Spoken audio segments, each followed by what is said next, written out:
오늘 정치마스터 배종호 세안대 교수, 황혜진 선임기자 모셨습니다. 어서 오세요. 안녕하세요. 공수처 황 기자부터 여쭤보겠습니다. 네. 공수처 이제 합의로 가기는 어려워진 상황이죠? 여야? 추천위원회가 활동을 종료를 선언했고요. 예. 끝난 거죠, 사실상. 끝난 거죠? 그래서 사실상? 이제 예. 과정을 보면 어제 모여서 추천 7명이죠. 추천위원 7명이 세 차례 투표를 했어요. 예. 그래가지고 마지막에 이제 4명을 놔두고서 대상으로 후보자 4명을 놓고 투표를 했는데 대한변협이 추천한 김진욱 헌법재판소 선임연구관, 예. 그다음에 추미애 법무장관이 추천한 전현정 변호사가 5표. 예. 되려면은 6표를 여섯 표가 받아야죠. 필요한데요. 한 표 모자라요. 예. 그 2명은 내표했는데 그 6표 나온 후보가 없었어요. 예. 그러니까 세 차례 투표할 때마다 야당 측 추천위원 2명이 계속 반대표를 던져가지고 반대표를 5표에 머무른 거죠. 예. 그러니까 비토권 행사한 거죠. 그래서 조재현 법원 행정처장이 위원장인데 이 전언을 보면 야당 측 추천위원들이 이미 확인한 것을 또 확인하자고 하고 예. 자신들이 추천한 후보에 대해서도 자료를 또 요청하고 그러니까 다른 의원들이 이거 지연 작전이라고 생각한 거 아닌가 할 이런 생각이 느낌이 든다. 없다 이렇게 네, 판단했다 보고요. 이거죠? 예. 조금 전 리포스트에도 있었는데 이찬희 대한변협 그 회장은 네. 정치적으로 비교적 중립적인 대한변협 회장 자기하고 또 그 조재현 법원행정처장 두 사람이 의견을 해서 둘이서 먼저 이렇게 차근차근 정리하겠다 그러니까 그것도 야당 의원들이 그거를 여당 편 드는 거 아닌가 이런 식으로 프레임을 걸어서 상당히 어려웠다 그러면서 이찬희 변협 회장이 오늘 아침에 MBC 김종배의 시선 집중에 나와서 한 말은 이 구조에서는 도저히 이런 상황에서는 뽑아낼 수가 없다. 공수처장 후보를 추천할 수가 없는 상황이니까 예. 그러면서 이게 정치적으로 결정을 해라 이거는 정치권에서 도로 가져가야 된다. 정치적으로 먼저 정리를 해야 된다. 그리고 여야가 이렇게 들어와서 이렇게 대립하면 뽑을 수가 없다. 그러니까 정치권이 도로 가져가서 여야가 다시 정리를 해야 된다. 이런 식으로 얘기를 하고 종료를 한 거죠 이제. 예. 추천 불가능이 현재 상황에서는. 그럼 형식 논리로 보면요. 중립 지역에 여당 추천자 다 배제하고 야당 추천자 다 배제하고 중립 지역에서 추천한 분들에 대해서도 야당은 계속 어떤 다른 얘기를 하면서 못 뽑겠다 비교적 이런 얘기가 있었죠. 그래서 김진욱 헌법재판소 선임연구관이 이제 대한변협이 추천했는데 예. 대한변협이 추천한 후보 중 한 명은 혹시 야당이 찬성을 해주지 예. 않을까? 그러면 합의가 이루어지지 않을까라는 그 일말의 가능성이 있었는데 그것도 사실은 다 그렇게 안 됐고요. 결국은 많은 사람들이 예상한 대로 된 거죠. 지금 결국은 예. 안 될 것이다. 예, 배 교수님. 네. 들으셨지만 야당은 해줄 생각이 없다 이렇게 판단한 것 같습니다. 여당은. 그럼 중립 지역에서도 그런 얘기를 하는 것 같고요. 이건 뭐 할 생각이 없다. 그럼 여당은 이제 제갈 길 가겠다는 거죠? 뭐 그렇습니다. 이제 예. 계속해서 여당은 그동안 현행 법에서 안 되면은 법을 바꿀 수밖에 예. 없다. 그래서 법과 제도를 바꾸겠다는 얘기를 이제 공공연히 얘기를 해왔고요. 예. 이번에 이제 추천위원회가 사실상 이제 3차 회의를 하고 종료를 선언했어요. 네. 더 이상 회의를 할 필요가 없다. 아까 이제 황 의원께서 끝났다는 말씀이시죠? 그러니까 예. 네, 사실상 끝났다라는 예. 얘기를 했어요. 그 얘기는 해봤자 어차피 뭐 여야 2명씩 오는데 이분들이 정치적인 대리인이다. 이렇게 이제 예. 대한변협 회장이 표현했어요. 그렇기 예. 때문에 우리 자체로는 안 되니까 다시 국회로 돌릴 테니까 예. 국회에서 해결해달라라는 얘기거든요. 그래서 지금 이제 민주당에서는 계속해서 법을 고치겠다라고 얘기를 했는데 이제 법을 고친다면은 어떤 법을 고치겠느냐. 현재 이제 당장 첫 번째로 고쳐야 될 대상이 비토권. 예. 그러니까 국민의힘에서 2명을 가지고 있기 때문에 추천위원 예. 그 2명이 끝까지 반대하면 안 되니까 이 부분을 고치겠다라는 거 하고 그리고 이제 추천위원 선정도 좀 손을 보겠다라는 거예요. 이제 먼저 비토권을 어떻게 바꾸냐면 이제 3분의 2로 바꾸겠다. 예. 전체 7명 중에서 사실은 이제 뭐 탄핵을 해도 3분의 2 찬성인데 이건 당초에 좀 너무 지나친 부분이 있었어요. 그 부분 바꾸겠다는 거 하나 하고 그리고 이제 추천위원 관련해서 현재 교섭단체 몫으로 4명이 돼 있거든요. 예. 이 부분을 국회 몫으로 좀 바꾸겠다. 예. 그러면은 뭐 꼭 국민의힘이 2명을 안 가져가도 되니까 또는 2명으로 좀 낮추겠다라는 부분. 그리고 이제 계속해서 추천위원을 연기하는 지연 작전을 폈지 않습니까? 네. 그래서 뭐 석 달 넘어가는 그런 상황이었는데 기한을 한정하고요. 기한을 한 10일 정도로 한정하고 그래도 안 되면 이제 국회의장이 좀 직권을 하는 이런 식으로 해가지고 지금 이런 내용으로 해서 법안들이 지금 법사위에 상정이 돼서 계류 중이에요. 예. 그래서 당장 이달 25일 날 법사위에서 법안 심사를 해가지고 12월 2일 날 본회의가 잡혀 있습니다. 그래서 12월 2일 날 본회의 때 개정된 공수처 법안을 처리하겠다. 예. 그래서 통과가 되면은 그 법에 따라서 추천위원회를 새로 구성해서 대통령에게 추천할 2명의 공수처장 후보를 선정한 다음에 대통령이 한 명을 임명하면은 모든 절차를 마무리해서 올해 안에 반드시 공수처를 출범시키겠다라는 출범시키겠다. 것이 민주당의 로드맵입니다. 예, 로드맵인데 야당은 뭐 당연히 강력 반발하겠죠 지금.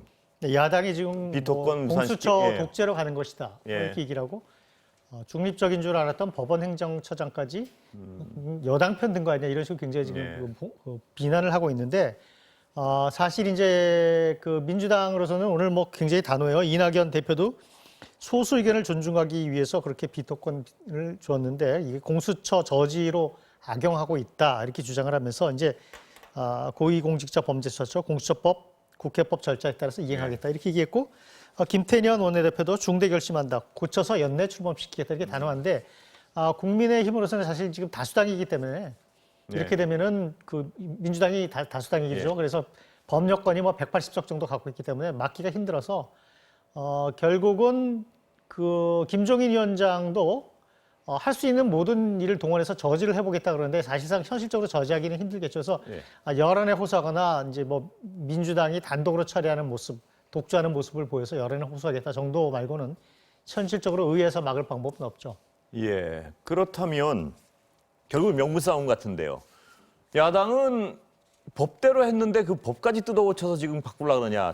뭐 의회 독재 간다는 주장을 하고 있고요. 여당은 결국 할 생각이 없는 당신들 상대로 할 수가 없다. 이제 바꿀 수밖에 이게 국민의 뜻이다 이 주장이고 어느 쪽이 여론에 우세할까요? 뭐 지켜봐야겠죠. 예. 그 부분은 제가 볼 때는 4월 예. 재보궐선거 결과가 굉장히 중요할 것 같아요. 지금 말씀하신 대로 여야 모두 마주 달리는 열차예요. 예. 그리고 이 문제는 이미 오래 전부터 예. 어떻게 보면 뭐 지난해부터 총선 전부터 문제가 됐던 거예요. 예. 그게 무슨 얘기냐면은 문재인 대통령이 이 검찰 개혁을 명분으로 내세웠지 않습니까? 네. 그리고 이제 공수처 출범이 또 공약으로 돼 있고 그래서 아시겠지만은 여야가 뭐 충돌 속에 패스트트랙을 통해서 이 문제가 연말 연초에 정리가 됐어요. 그때부터 이제 국민의힘, 자유한국당은 사실상 반대 입장을 밝혔고 지난 4월 총선에서 국민의힘이 이 총선 1호 공약이 공수처법 폐지였어요. 예. 그러니까 이제 그 부분과 관련해서 예. 계속해서 지금까지 시종일관 반대 입장을 계속하고 있거든요. 예. 그러니까 이제 민주당에서는 설령 이게 선거에서 유불리를 떠나서 반드시 국민과 약속이고 시대적 소명인데 우리는 예. 해야 되겠다라는 예. 거고 그럼에도 불구하고 국민의힘에서는 우리는 무조건 막아야 되겠다라는 것이기 때문에 제가 볼 때는 결국은 마주 달리는 열차가 충돌을 그렇죠. 할 것이고요. 예. 그리고 이제 이번에 이전에 연말까지는 이제 반드시 공수처 출범하겠다라고 했기 때문에 그걸 할 거예요. 예. 그럼 이제 그 다음에 평가는 선거를 그렇죠. 통해서 유권자, 국민들이 평가를 할 것입니다. 예, 황 기자 어떻게 보세요? 그 아까 말씀드린 대로 지금 정면 충돌할 수밖에 없는 논리들인데 네. 야당은 합법적으로 하는 것도 이제 못하게 하고 니들 마음대로 하겠다는 것이냐 이 논리고 여당은 결국 국민들은 이걸 원하고 있는데 할 생각이 없으니까 이건 강행할 수밖에 없다 이 논리고요. 네. 어떻게 보세요? 이 역시 선거 결과로 판단하는 건가요? 결국은 뭐 여론조사 선거 예. 이런 거죠. 민주주의에서 예. 결국은 그걸로 판단이 되겠는데 지난번 총선 때 그 국민의힘 그때 자유한국당이 공수처법 폐지하겠다는 걸 공약으로 내세웠죠. 뭐 예. 1호 공약으로 내세웠고 이제 선거에서 졌는데 다시 한번 또 평가를 받겠죠. 예. 어차피 민주주의라는 건 여론조사 선거 그리고 선거에서 그렇습니다. 지면은 책임을 예. 지는 거니까 예, 배 교수님 말씀대로 일단 4월 재보궐선거를 일단 봐야겠죠. 예. 명분 하지만 싸움에, 하여튼 예. 어쨌든 12월 전국은 또 공수처 때문에 예. 상당히 여야 관계가 예. 냉각될 건 분명해 보입니다. 양쪽 다 첨언을 예. 해보이면요, 첨언을 좀 하자면은 지금 국민의힘에서는 피해자 모습을 보여주고 예. 자꾸 여당이 독주하는 그런 모습을 보여주는 게 그렇겠죠? 유리하다라는 그런 전략이에요. 예. 거슬러 올라가면은 21대 국회 원 구성할 때도 그러니까 예. 7개 상임위원장을 다 포기를 다 했어요. 뺏겼다. 그래가지고 예. 이제 내부에서 이 전략이 좀 실패한 거 아니냐라는 말이 나오거든요. 그러나 이번 전략도 그 연장선상에 있다고 봐요. 예. 그렇지만은 또 하나 문제가 뭐냐면 국민의힘 같은 경우에 지난 20대 총선에서 참패했던 원인 중에 대표적인 원인 중에 하나가 무조건 반대만 하는 네. 발목 잡기 정당이 아니냐, 대안을 내놓는 대안 정당이 돼야 되는 거 아니냐라는 그런 부분이 있기 때문에 과연 어느 것이 더 전략적으로 효과가 있을지는 결국 이제 지켜봐야 될것 선거에서 같습니다. 유권자가 심판할 예. 것으로 그렇게 보입니다. 국민들의 판단이 어떻게 될지 굉장히 궁금한 부분입니다. 그렇습니다. 예. 다음 얘기. 그래서 선거 얘기가 나왔으니까 선거로 넘어가 볼까요? 네, 서울시장 선거요. 예, 어제 오늘 가장 관심을 끌었던 건 민주당 탈당한 금태섭 의원이었습니다. 일단 금태섭 의원 발언 잠깐 듣고 같이 얘기 나눠볼까요? 그러시죠. 금태섭 의원 발언 준비되어 있습니까? 그건 다른 이유 때문이 아니야. 이해찬 자르고 정청래 잘라서 이긴 거야. 저는 이 분석에 아주 깊게 공감합니다. 이해찬, 정청래 이 두 분은 민주당 주류의 상징 같은 분들입니다. 민주당은 총선을 앞두고 그야말로 핵심 중의 핵심을 희생했던 겁니다. 그 당시 김종인 대표가 민주당 비대위원장으로 계셨는데요. 설마 외부에서 오신 얼마 전까지 박근혜 그 캠프에 계셨던 김종인 대표가 비대위원장이 이해찬과 정청래 같은 분을 공천에서 탈락시킬 거라고 예상하는 사람들은 거의 없었습니다. 자, 금태섭 의원 얘기부터 좀 집중적으로 해보겠습니다. 민주당 탈당했는데요. 중립 지역을 가고 싶어 하는 것 같은데 지금 뭐 결과적으로는 야당 쪽에 쓰는 것 같습니다. 어떻게 보세요? 결국 예. 거쳐서 야당과 함께 중립 거쳐서 야당 가는 그렇죠. 이런 그러니까 그런 예. 길로 가는 것 같은데요. 예. 예, 지금 들으신 발언이 어제 국민의힘 초선 의원 모임 명불허전 보수다 예. 초청 강연에서 저 발언의 맥락이 뭐냐면 국민의힘이 황골탈퇴하고 정말 이렇게 극우에서 벗어나서 좀 더 광범위한 지지를 얻을 수 있는 중도로 가야 되고 개혁을 해야 된다 예. 얘기를 하면서 민주당이 다 불리하다고 여겨졌던 지난 총선 말고 그 전 총선 김종인 비대위원장이 가서 치렀던 총선이죠. 예. 그때 2016년 총선에서 20대 총선에서 깜짝 놀라게 이해찬 전 민주당 대표하고 예. 정청래 현 의원을 공천 탈락시켰죠. 그게 굉장히 승리의 충격적인 요인이 일인데 됐다 이거죠. 그래서 예. 민주당이 다른 모습을 보여주는구나. 진영 논리에서 벗어나는구나. 예. 뭐 그 정청래 의원이 굉장히 반발하지만 하여튼 예. 그런 얘기를 들은 거예요. 그러면서 그 예를 들면서 국민의힘도 그렇게 정말 충격적인 변화를 하지 않으면 선거에서 이기지도 못하고 국민들의 마음을 살 수 없을 것이다. 뭐 그런 얘기를 하면서 그 얘기를 근데 금태섭 의원이 한 얘기 뭘까요? 예. 그렇게 하면 자기도 뭐 같은 여기에 대열에 같이 쓸 할 수 수 있겠다. 있다. 뭐 이렇게 예. 그게 뭐 입당을 하는 건 꼭 아니더라도 예. 뭐 힘을 합칠 수 있겠다 그런 뜻이겠죠. 예. 그러면 민주당은 당연히 이 배신자 뭐 이렇게 나올 텐데요. 그 프레임이 어떤가요? 배 교수님 보시기에. 배신자 프레임으로 나가게 되면 예. 선거 프레임 자체가 바뀌는 거예요. 지금 예. 이제 국민의힘에서는 심판론으로 가야 될 거거든요. 예. 특히 이제 책임론을 내걸어야 되지 않겠습니까? 현역 자치단체장의 문제로 보궐선거가 치러지기 예. 때문에 그러나 이제 금태섭 후보가 만약에 확정이 될 경우에는 이 프레임이 완전 바뀌어가지고 민주당 대 금태섭 그러다 예. 보면 배신자론으로 프레임이 바뀔 수가 있어요. 예. 그렇기 때문에 당장 유리한 국민의힘- 게임은 아니군요. 금태섭 그렇습니다. 이제 의원. 유리한 카드는 아니라고 국민의힘의 주호영 원내대표가 보고 있는 것 같아요. 그래서 될 가능성은 없다라고 미리 공언을 해버렸어요. 예. 그러면 이제 금태섭 의원이 생각하고 있는 카드는 뭐냐면은 박원순 모델 카드를 생각하고 있는 것 같아요. 2021년도에.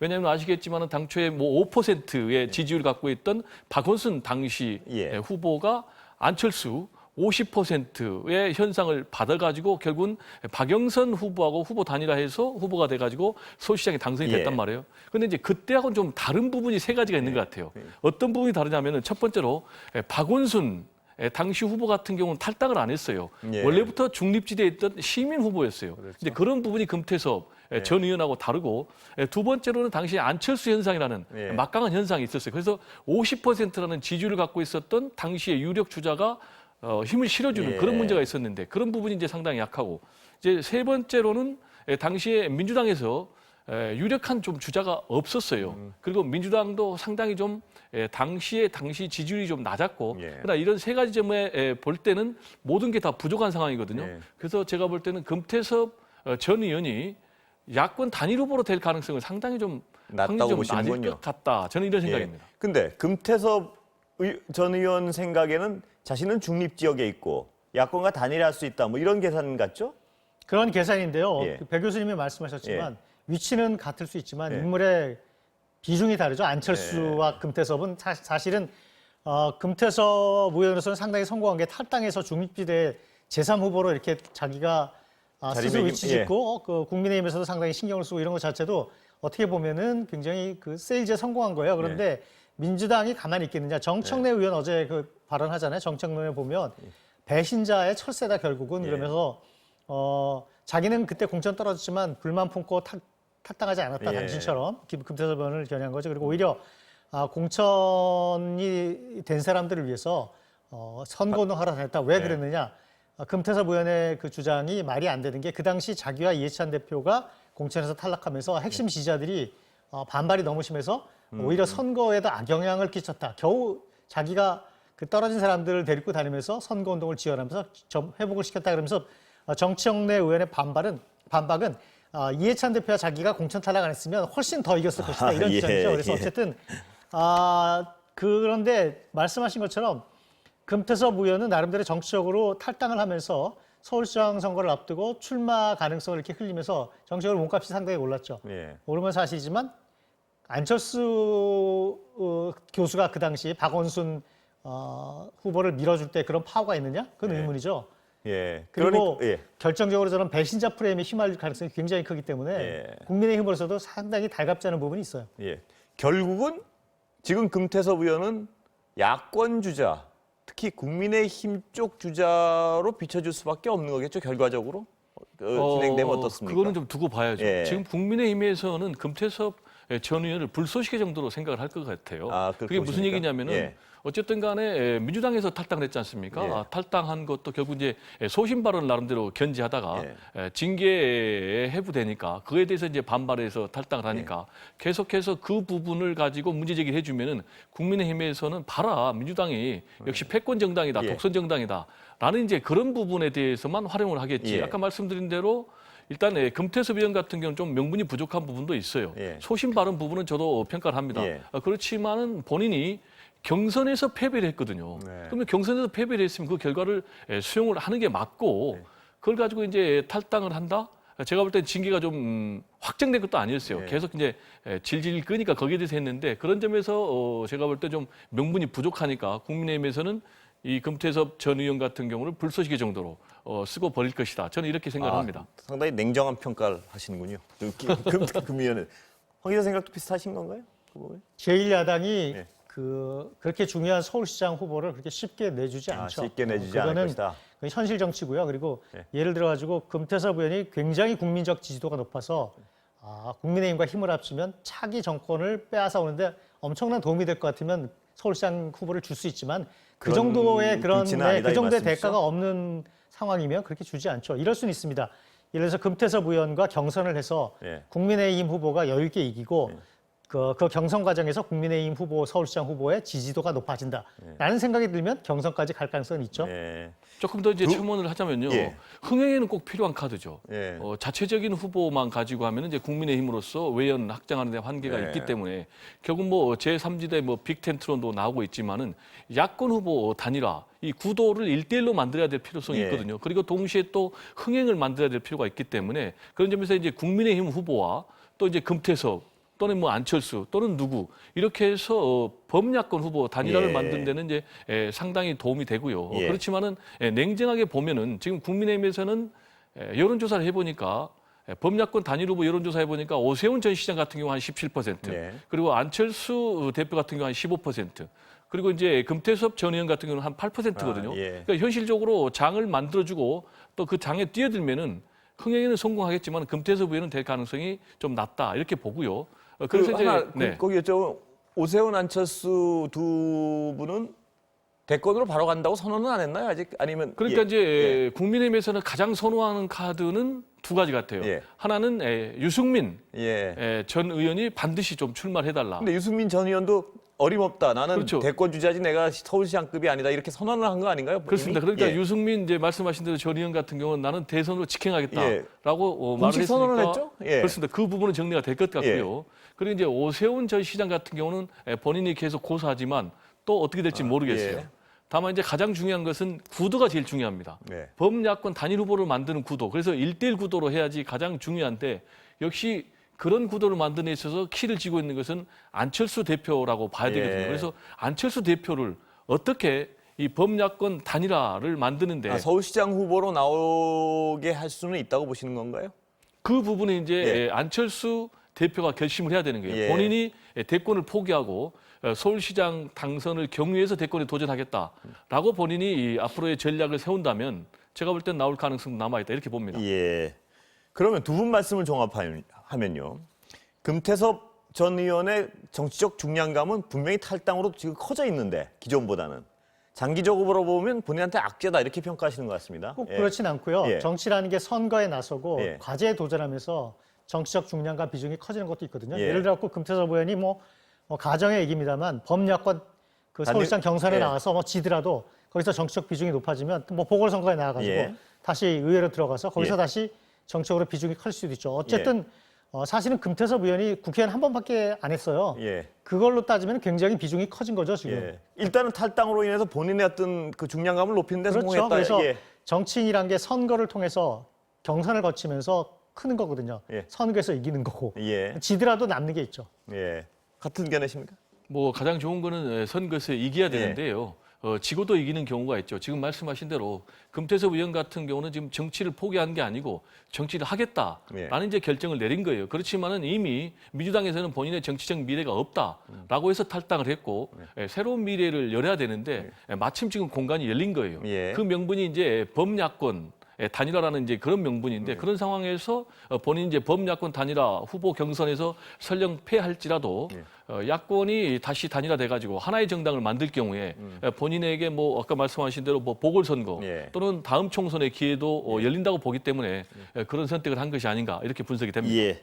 금태섭 의원의 미래에 대해서는 차차 다시 지켜보고요. 그래 다른 분들은 어떻습니까? 야당은 지금 예를 들어서 안철수 전 대표 같은 경우에 나오면 괜찮은데 다 그분들이 나는 대권 주자감이 위해서 다 안 나올 경우에 지금 다른 주자들도 내밀고 있죠 명함을. 네, 오늘 조금 이따 3시에요. 그 이혜훈 전 의원이 김무성 전 아직 한건 네, 아니고, 의원이 주재하는 마포 포럼 있잖아요. 예. 거기 대선 주자들하고 이제 야권의 무슨 플랫폼을 만들겠다고 나선 분들이죠. 여기서 서울시장 출마하겠다는 얘기를 예. 하겠다는 거죠. 그래서 지금 송파구청장 하던 박춘희 의원 전 예. 구청장하고 이제 국민의힘에서 두 번째로 예. 공식적으로 출사표를 던졌고 뭐 국민의힘 이혜 의원은 잘 아시겠지만 경제 전문가고 예. 주로 유승민 전 의원 계보고 그래서 나름 여성에다가 경제 전문가고 그래서 부동산 문제나 경제 문제를 가지고 좀 예. 경쟁력이 있다고 본인이 이제 생각하고 나오신 것 같고 그 다음에 민주당에서는 현재까지 우상호 의원이 가장 적극적이에요. 예. 뭐 기자들 만나서도 나갈 거라고 예. 얘기하고 주변에 친한 의원들도 반드시 나간다고 얘기하고 박영선 장관은 아직 결정은 안 한 것 같고요. 예. 그다음에 박주민 의원도 뭐 나올 것 같고 그러면 예.